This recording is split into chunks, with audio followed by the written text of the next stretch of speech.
Starting. Okay.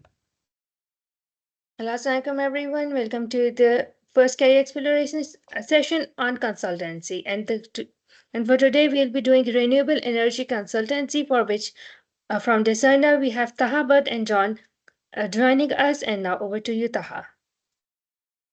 So hi, good morning, good afternoon, everyone. Thank you very much for joining us for this consultancy session today. I know we're in the middle of Ramzan, so really appreciate you joining us and trying to concentrate during this session. I know we've got an hour and a half booked today. Don't worry, we won't be talking for an hour and a half, so you won't need to concentrate for that long. But I think the plan is to maybe spend around 20-30 minutes just walking through what Decerna does and opportunities in the space that John and I work in. And then maybe we can have like a Q&A session at the end. So I'll just share my presentation, just bear with me.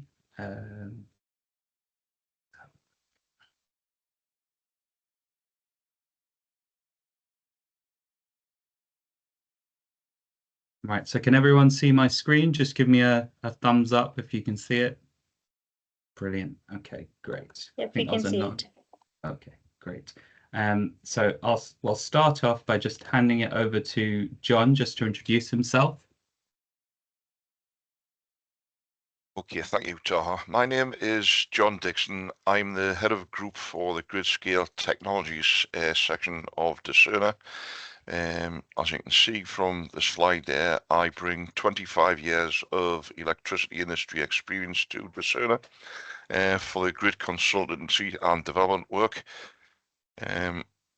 After graduating from University of Northumbria with a Bachelor of Engineering honours degree in electrical and electronic engineering, I started working as a commissioning engineer with Alstom Power Generation, working internationally on a variety of power station electrical plant installations. So that was things like generator testing and commissioning, protection relay tests, excitation system commissioning.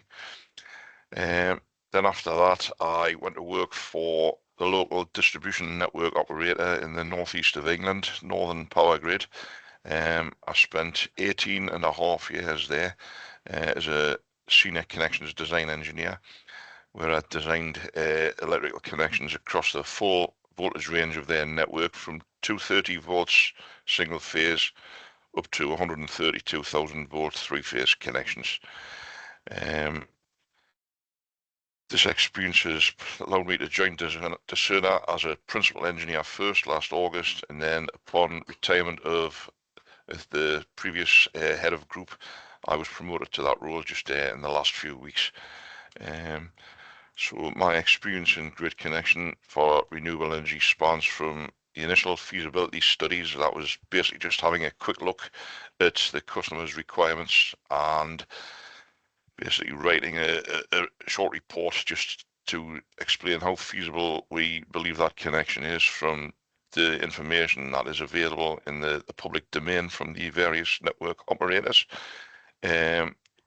To basically then, if that's feasible and the customer wants to proceed, we then handle the full connection process for them. So that's inquiring with the network operator and liaising with between the client and the network operator in question, providing technical guidance and advice for the customer. That's great. Thanks, John. And obviously you can see very technical background, which is very much needed in this space. So we're grateful to have John on the team, and he certainly helps us navigate the challenges that that our clients face within the renewable energy space, but also we sometimes face as well as developers, which we'll talk a little bit more about as the presentation progresses. Just a quick sort of slide on me. So as Aisha mentioned, my name is Taha Butt. I'm the Commercial Engagement Officer here at Decerna, coming up to about 2 years towards the end of this year at Decerna. My background is I studied financial economics at the University of Manchester and then studied brand and marketing strategy at Cambridge Marketing College. Nothing to do with renewable energy, as you can see, but somehow managed to fall in this space and love working in this space. In terms of my work background, so I initially used to work for an American international branding agency, working across medicines and medical devices, helping brand different products across the world. After that, I worked for a Japanese technology firm where my focus was on financial technologies, helping grow the European footprint for the business, and trying to translate sort of the Japanese messaging that made sense to European clients. And now currently I work on global sustainability initiatives with a focus on grid scale technologies alongside John, which is obviously a very popular area at the moment, and with a lot of governments around the world focusing on this area and trying to push towards a greener and net zero world. So a bit of history on Decerna. We actually used to be part of the UK government. Initially, we were known as the UK National Renewable Energy Centre. I think I've said that right. Yeah, UK National Renewable Energy Centre, or NAREC for short. So that was back in 2009. And then once the government sort of decided to roll up the department, we became a private entity, initially known as NAREC Distributed Energy. And since then, we've worked on a whole host of different types of projects. In 2010, you can see here that we worked on a project called Sinclair Meadows, which comprised of creating 21 carbon negative homes. We worked with a few partners on this, and there was a real emphasis on sustainability.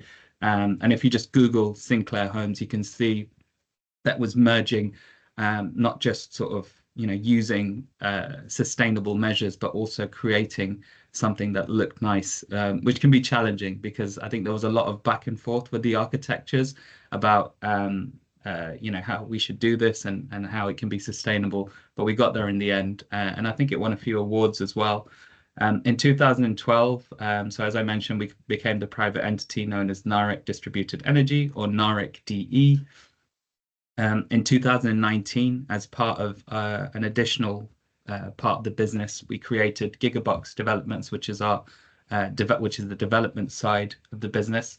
In 2022, the government wanted their name back, NAREC DE, so we rebranded as Decerna. And if you look a little bit closer, you can see that Decerna is actually an anagram of NAREC DE because we wanted to keep the history of NAREC in there. And then, as since then, last, 2023, we worked in Morocco on Brilliant Planet's microalgae carbon capture system. And just last year, we introduced a new carbon accounting tool called Bring About, which helps businesses of all shapes and sizes to manage and understand their emissions. Oh, so just before I move to the next slide, I forgot that there was a video in here. I'm just going to share a video of our founder, who'll just talk a little bit about Decerna. Hopefully you can all hear it, but if not, just let me know and I'll provide some kind of a transcript of what it is that he's saying.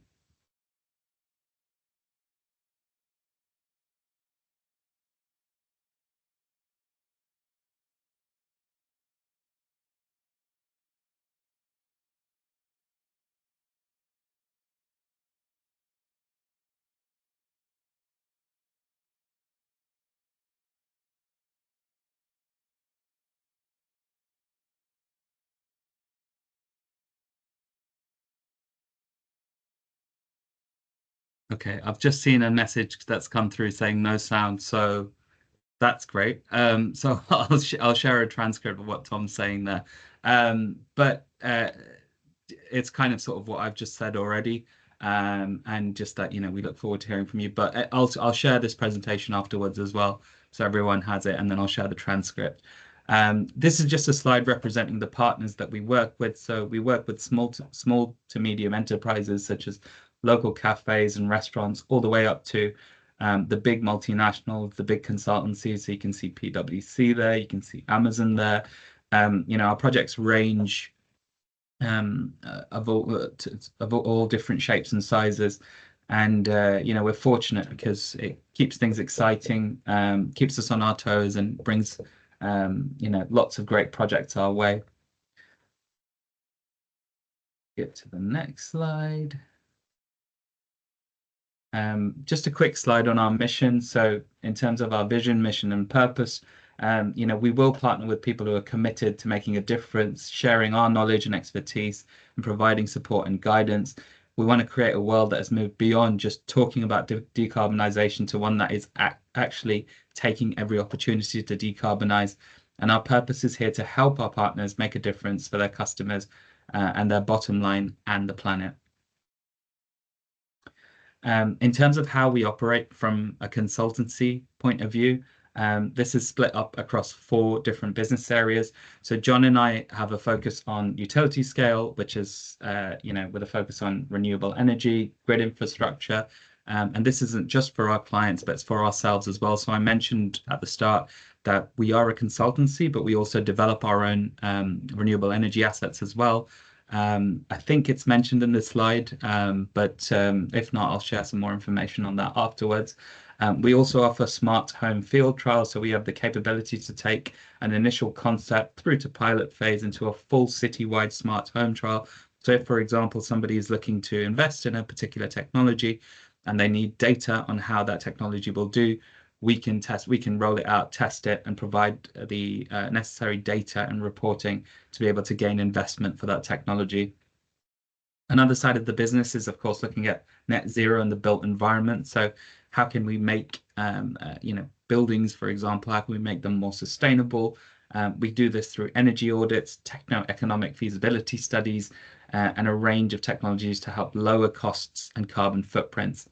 And finally, we also do life cycle assessments, which is a big passion for one of our founders, Tom Bradley, which helps companies understand the environmental impact of their products and services and create strategies and, again, help to hit net zero targets.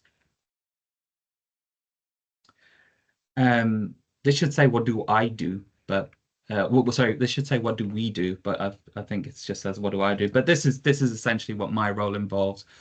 If you are interested in going into commercial strategy for renewable energies, my job is to build partnerships with SMEs and large companies to develop decarbonisation strategies. We assist global developers with renewable energy products, including repurposing sites for solar PV and energy storage systems, or BESS. Working with organizations to meet government net zero targets, taking projects to ready to build stage, and managing projects from pre-construction to commissioning, coordinating with specialists and teams to ensure the successful completion of projects. Just a quick slide on what utility scale involves here. So large systems leveraging of clean sources such as wind, solar, and hydropower to generate sustainable electricity. They offer a reliable, eco-friendly energy supply, making a substantial contribution to carbon emissions reduction and climate change mitigation. And this is how we tend to sort of deal with requests that come in for sustainability consultancy in utility scale. Often we're asked for techno-economic feasibility studies where we can assess the practicality and profitability of renewable energy projects. We can analyze the technical aspects, including technology, resource availability, economic factors such as cost and returns, to determine if a project is actually viable. We also do things like asset management, so our expertise in managing renewable energy assets ensures maximized uptime and reliability, crucial for utility scale projects. We also look at things like grid integration, so our solutions help integrate renewable energy seamlessly into the existing power grid and ensure a stable and consistent energy supply. And finally, we also look at environmental impact, which focuses on reducing the environmental footprint of utility scale projects and aligning this with a company's sustainability goals. In terms of solar, we offer support through PV Syst modeling, for example. In the context of solar energy projects, we can provide technical modeling where we can help import and integrate real-world data into PV Syst models, improving the accuracy of solar project projections and simulations. We can also do layout optimization, where our expertise can assist in fine-tuning PV Syst parameters to optimize the performance and energy output of solar installations. We can also look at things like planning applications, which isn't just here in the UK, but planning applications are sort of worldwide, where we can conduct scenario analysis using PV Syst, to assess the impact of various factors on solar project performance, such as shading, panel orientation, and weather conditions. And finally, we can also provide basic level financial projections. So using PVSys to create financial models to help companies assess the economic feasibility of solar projects. And leveraging Decerna support and PVSys modeling can enhance the efficiency and reliability of solar energy endeavors, which aligns with work in renewable energy and for reaching sustainability goals. This is just a breakdown of how PVSys model works, but we essentially look at P50 and P90 analyses, which are critical for solar project assessment. So P50 calculates the P50 scenario, which represents expected or most likely energy production. This figure helps us in conservative and realistic energy generation forecasts. And then we also look at P90, which represents a lower percentile of solar energy production, which is useful for risk assessment to help understand the worst case scenario in terms of energy output. And by providing both P50 and P90, we can assist in creating a comprehensive and accurate assessment of solar project performance, crucial for work again for renewable energy and also for project planning. And now if we look at sort of BESS and battery storage, I'm sure which is utilized not just here in the UK, but in Pakistan and in other parts of the world as well. How we tend to sort of look at BESS is we can help with site finding, we can help with getting connection offers and validation for those connection offers, we can help with G99 and national grid applications, we can help with things called Bella and Beggar studies, we can help with planning, drawings, site layout, and we can also offer technical advice on battery energy storage systems. I'll just go through a couple of examples of the type of work that we've done. So in terms of developments that we've done, so this is a battery site in Scotland. I mentioned that we developed gigabox developments. So we aim to transition from a pure consultancy to an infrastructure development, focusing on creating spade-ready sites optimized for 50 megawatt BESS in collaboration with another company called Whirlwind Renewables. And what we did was we created ready-to-build sites for BESS developers by addressing all the legal, the planning, the grid applications, and other permissions and applications, making them construction ready immediately after purchasing the site. And what this project led to was 5 50 megawatt sites in Scotland, so the total of 250 megawatts, contributing significantly to BESS developments in the UK and aiding in building a more resilient net zero grid. This shift marked our transformation from just doing consultancy to being an active energy infrastructure provider in supporting the UK's net zero targets. Another example that we've done is the Bradwell Moor and Edge Lane RCEF feasibility study. The challenge was to determine the financial viability of establishing solar farms in 2 rural communities while considering connection costs and potential generation yield. The grid opportunities for solar farms were limited at the time, making precise placement crucial to avoid rendering the project financially unviable. So what we did was we worked with a company called Potential Energy and employed PVSys software for solar farm yield simulations, accounting for location, shading, panel specifications, and more. They submitted a G99 budget application to the DNO, and to evaluate the connection costs and site visits were offered critical data, which when combined with DNO and PVSys information formed the basis of financial models. So the result was that one solar farm was found to be financially viable with a PPA exceeding £50 per megawatt per hour, and the other, due to the high grid connection costs, was not financially feasible. So this assessment supported informed decision-making for community groups' renewable energy projects. And I think we've got one more example. So this is one of my favorite ones, actually. This was a project that we did with Redcar and Cleveland Council. And what they aim to do was, so a council is a local authority, a small government here in the UK. And what Redcar aimed to do was to decarbonize its building portfolio by implementing energy-saving measures and low-carbon heating electrical technologies, but they needed funding for the project, and they sought assistance in designing, funding, and managing the scheme. We initially conducted a technical feasibility study which identified suitable measures for the building portfolio. So subsequently, we managed to secure around £426,000 grant from the Salex Public Sector Decarbonisation Scheme. And then we used that money to upgrade 7 buildings, including heat pump installations and 300 kilowatt per hour of PV. And by March 2021, the project was successfully completed and commissioned, achieving the Redcar's carbon footprint and substantial cost savings amid the rising energy prices at the time, and expected to save around 55 tons of CO2e annually. Now, in terms of net zero, you've probably heard this term quite a lot.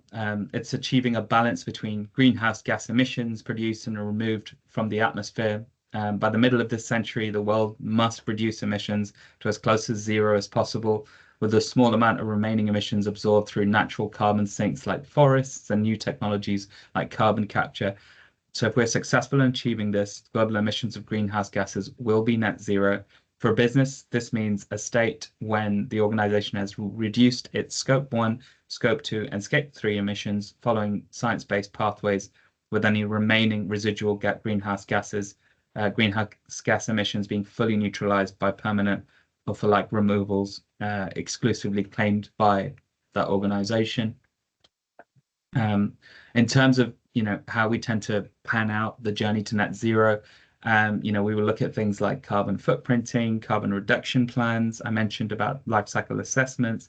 We can also look at carbon hotspotting, energy monitoring, energy audits, training packages, feasibility studies, decarbonisation planning, procurement support, energy management, and also behavioural change campaigns. So you can see there's a lot kind of involved with the net zero journey. And obviously with this, a lot of different career paths of how to get involved with net zero. And this is an example of the support and the services that are offered. Bring About, I mentioned about our carbon accounting tool, which helps businesses be able to work out, how much carbon are we actually producing and how can we reduce this.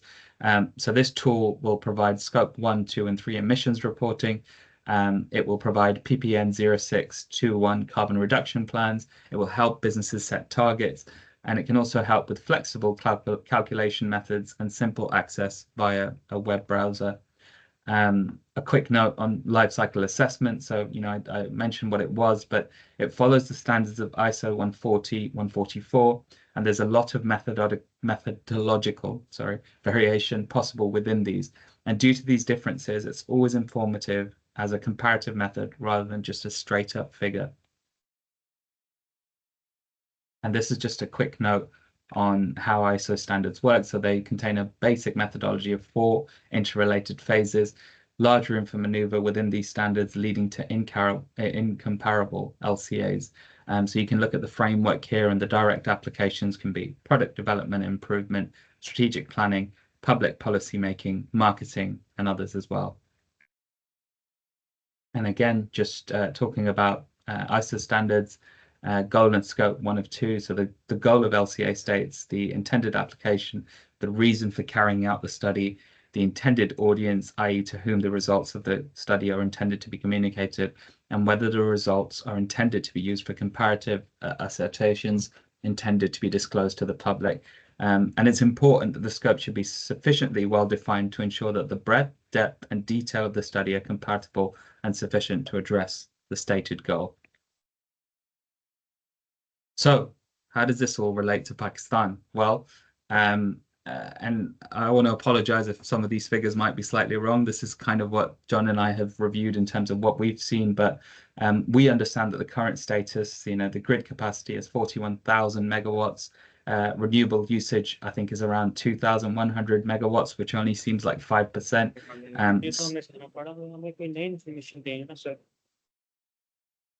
Was there a question? Okay,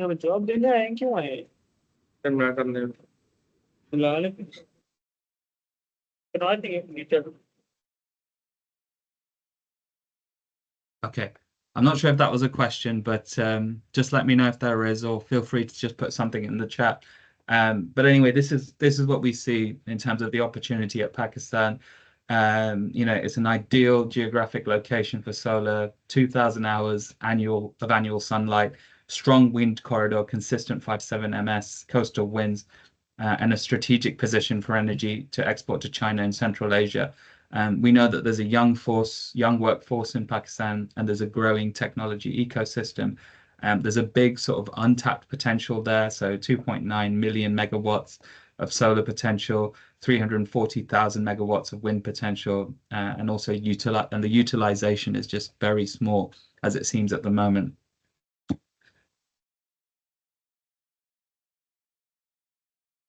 And what can be, as I guess, as students, as people that might be interested within this industry, what can be your role in Pakistan's energy future? Well, I mean, if you look at the impact numbers, 1 gigawatt of solar is a power for 750,000 homes. In terms of job creation, you've got 3.8 jobs per megawatt. And in terms of carbon reduction, you've got 1.5 million tons of CO2 gigawatt per year.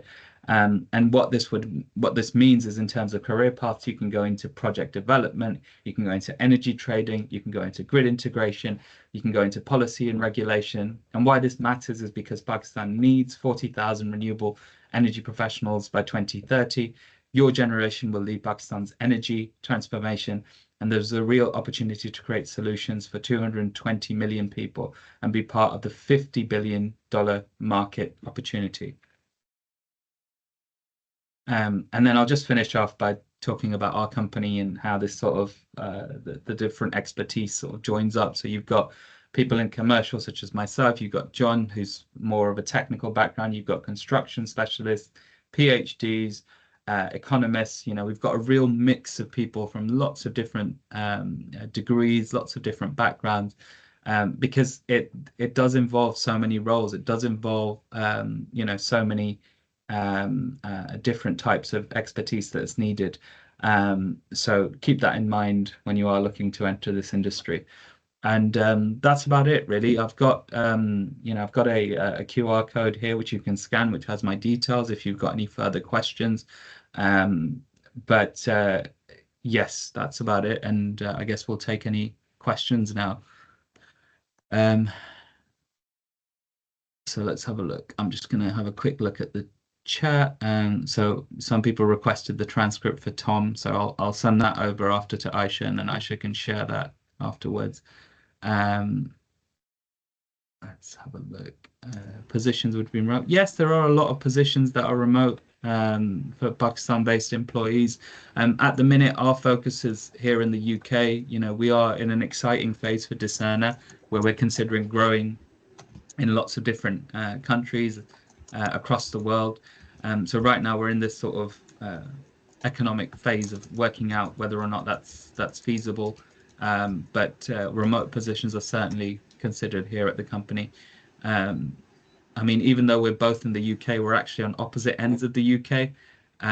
So John's actually based near a place called Newcastle, and I'm in London.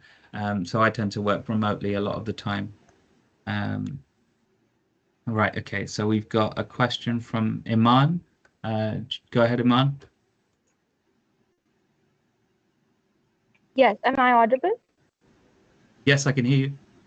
All right. So you mentioned that Pakistan has a potential of 50 million or billion plus market. So is Decerna going to tap into that maybe in the future? I hope so. That's the plan. Like I said, we're kind of sort of assessing that at the moment in terms of which markets to enter. But we're kind of just working that out, and then once that sort of goes forward, this is the reason why we're coming to universities, having talks with universities, explaining the opportunities, and hopefully, we will be able to provide opportunities in the future for students to join this if this goes forward. All right. Thank you so much. A question from Mamal. Hello, yes, I'm audible. Yes. All right. First of all, thank you so much for this presentation. My question is that you mentioned that in career paths there is this role for project development. I just want to know that if someone does not have directly the background of sustainability and renewable energy resources, could they also be fit for this role if they have experience in project development? Yes, I think so. I mean, John, maybe you can sort of chime in here. Because I know you've worked with project managers from loads of different backgrounds. But John, if you want to maybe take this question. Yeah, I mean, certainly it isn't essential to have a background in renewable energy. There's a lot of project management and planning and development skills that are, that can transfer across. So yes, it would be an advantage if you have a background in renewables, but it's not entirely essential. It wouldn't be a deal breaker to stop someone, being employed if provided they've got the sort of a skill set that is transferable. Yes, all right, I understand. Thank you. Yeah. Okay. Okay, I think there's another question that's come in from the chat. So this is a question from Aisha. Thank you for the session. Now you're working in energy. So what are some of the key skills required for people to work in this space? E.g., does a person from design enter a field of sustainability, and what does the application process look like? To be honest, it's a very wide scope in terms of what the industry asks for. The application process again can be sort of case by case, but essentially what I've experienced in my time is normally a 2 or a 3 stage interview process. So the first being kind of sort of an introductory one, of the company or the person trying to get to know you. The second will be often like a sort of a technical one, whereby they can sort of understand if you actually know about the company, what the company does, and how you'd be able to talk to customers if you were coming from commercial, for example. And then the third would be sort of a meeting with senior management, of whether or not they would go ahead with you. So that seems to be the case in my experience. Sorry, I'm just switching between. I'm just going to go back to the first question just to make sure. So obviously, key skills are different from a case by case perspective. John's always kind of worked in the technical side of things, but I guess and John, feel free to jump in here, but John's also done other sort of courses which kind of gives different shape to his skill set. So, for example, I think John did a degree in human resources as well, and that kind of sort of aided him. That's right, isn't it? And then that kind of aided him with being the head of our group and leading our entire team. So in terms of background, it can be varied. It doesn't have to be, oh, you have to have like an engineering background to be able to go into renewables. That's absolutely not the case, as me being a case in point. But yeah, I mean, just kind of, yeah, go ahead, John. Sorry, I was just going to say, look at my background. My engineering career started in fossil fuel gas-fired power station commissioning, so I've sort of come from that via a local network, the local electricity network operator, to working in renewables. So there are a lot of skills that are sort of transferable, and yes, you may need to adapt slightly, but like I said before, it's not absolutely critical that you are already from a renewable background. Yeah, and I've noticed that the person in the question, Aisha, said design, so I'm guessing that's graphic design. So again, a lot of companies have sort of marketing, branding, brand guideline roles as well, which they need as part of developing the company.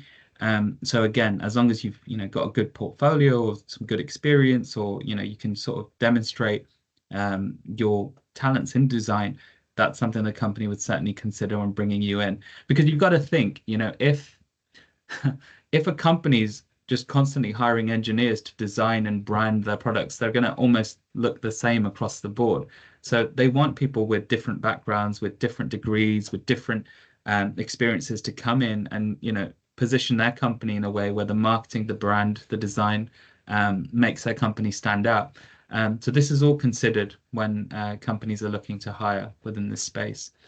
I'll go over to Mubra. Sorry if I've said that wrong, but Mubra, if you want to say your question.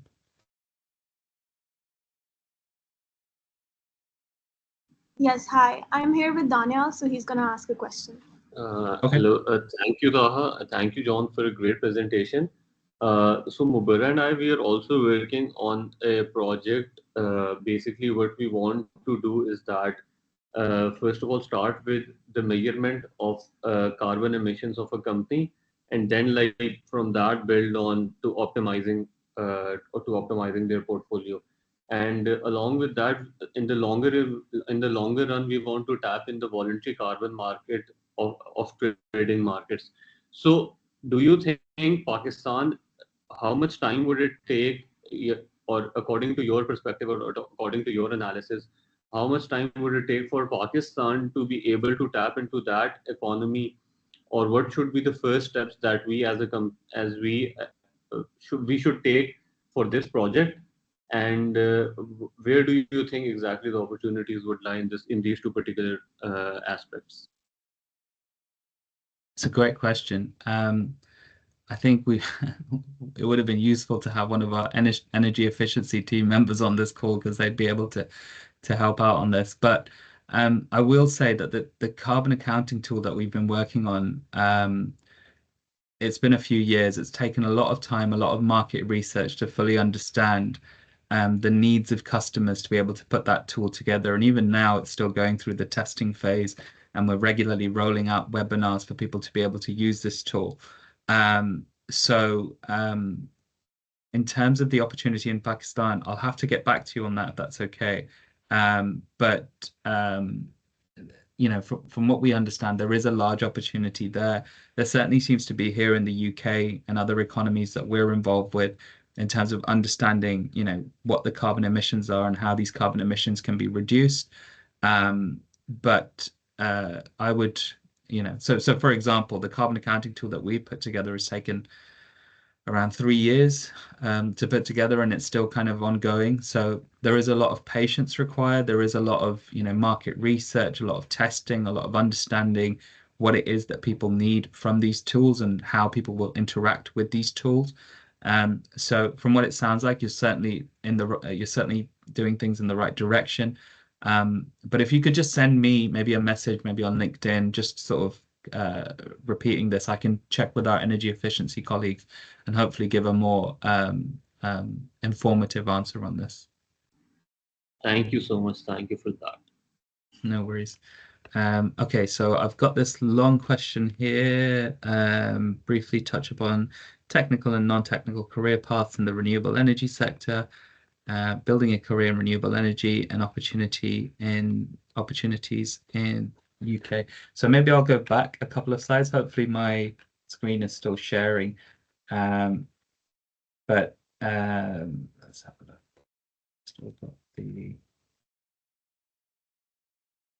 Yeah, so in terms of career paths, you've got things like project development, you've got things like energy trading, things that sort of inspecting the grid and grid integration, and then you've also got careers such as policy and regulation. In terms of building a career here, again, it depends on what your interest is. But if you do find sort of a part of you know, renewable energy that you think, oh, I could get on board with this, have a look into this, have a look into, you know, LinkedIn, in terms of, you know, what are the types of careers that people are sort of following, and how can you apply either your degree, your experience, or, you know, projects that you've worked on alongside this, and that can, you know, that can often work with getting into this industry.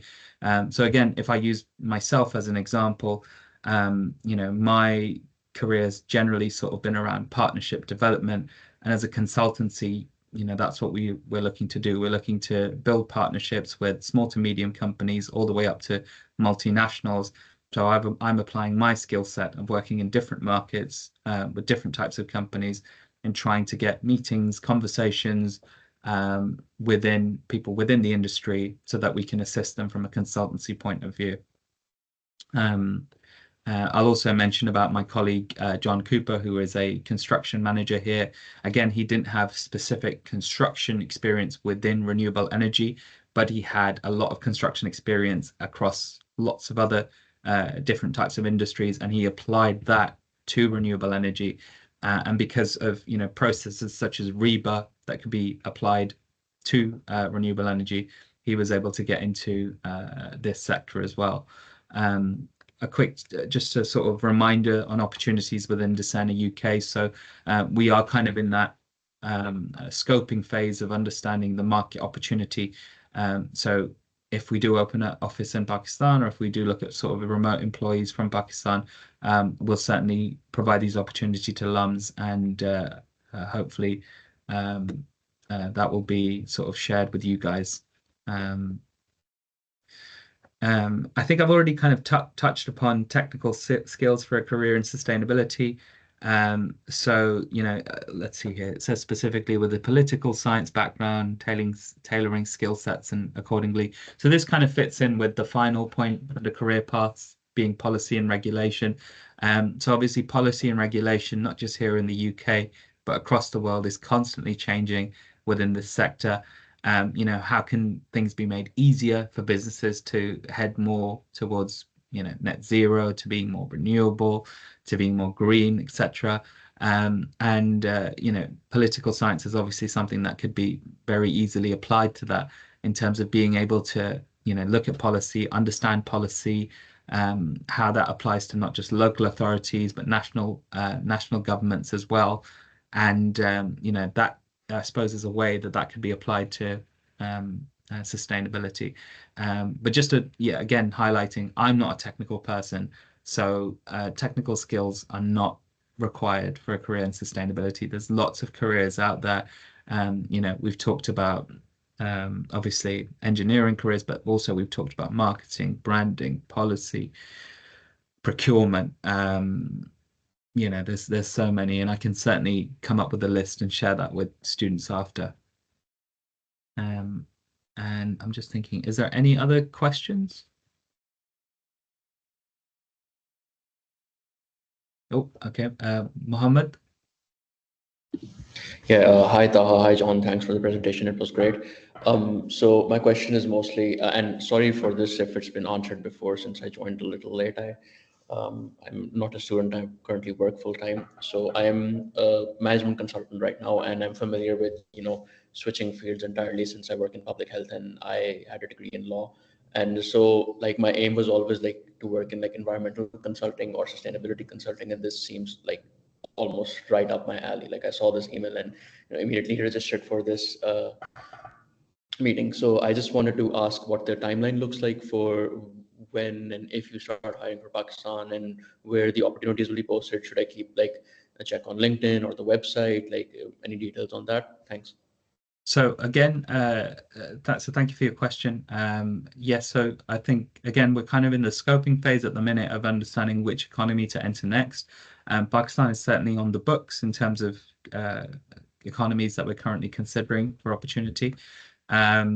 So once I guess we have a decision on that, we'll be in touch with Aisha, who's helped facilitate this session today, and then they will share the opportunities. I think across there should be a LUMS career channel, and then also across social media as well. So that would be my advice, to follow the specific channels, and then once the opportunity shows up, we would be looking to take on a number of roles in this area. All right, great, thanks. Okay. One last question. I recently checked.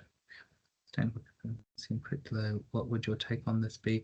I mean, so I'll just read out the question, but just looking at sort of an average income of sustainable consultant, it can be quite low starting out. I mean, I don't think that's just that's the same here in the UK, but it could be, I don't know, maybe America has much higher salaries, but we've all got to start somewhere, right? But it's all a case of building the experience, getting the necessary project experience, and then we tend to notice that. So, for example, for Decerna, we will often take on sort of a graduate sustainability consultant, then they'll become a sustainability consultant, and they'll become a senior sustainability consultant. And then from then on, they can sort of go into different areas, or, potentially become like a head of a department or something.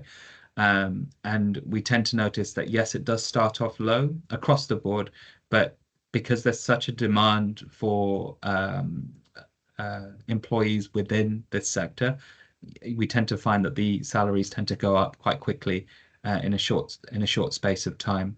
As long as you're building up the necessary skill set and understanding the industry, that tends to be a good way of building up the salary quickly. But I guess one of the key points is, right now this is a very popular area, sustainability, renewable energy. So learn as much as you can about the sector, about the industry, about how yourself you can sort of help Pakistan with its sustainability goals, but also look at other economies and what their sustainability goals are, and how your interest in a particular career within sustainability and renewable energy can help that and build around that. And I would imagine that the salaries would be quite high for that, because that's a direct need in terms of what a particular sector, economy, or market needs.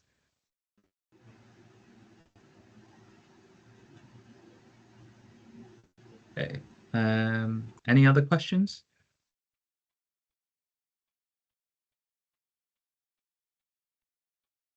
Okay, great. Well, I think that's it. But like I said, I will just put my QR code back up there as well. So feel free to scan that, and you've got my details. And if you've got any further questions after the session, feel free to reach out, and we'll try our best to answer them. Thank you very much for joining the session today. Hopefully it's been a little bit useful in terms of understanding the industry. Aisha, thank you very much for setting this up. We've had a great time sort of speaking with students, and hopefully we can keep in touch. And yeah, like I said, if you've got any questions, feel free to reach out to me. Thank you, Taha, for the session. Thank you, John, for joining us today, and thank you everyone for joining up. In case there's any follow-up question, you can always write it to me, and I'll share them with Taha and to get an answer. Thank you, everyone. Bye-bye. Have a good day. Thank you. Thank you. Bye.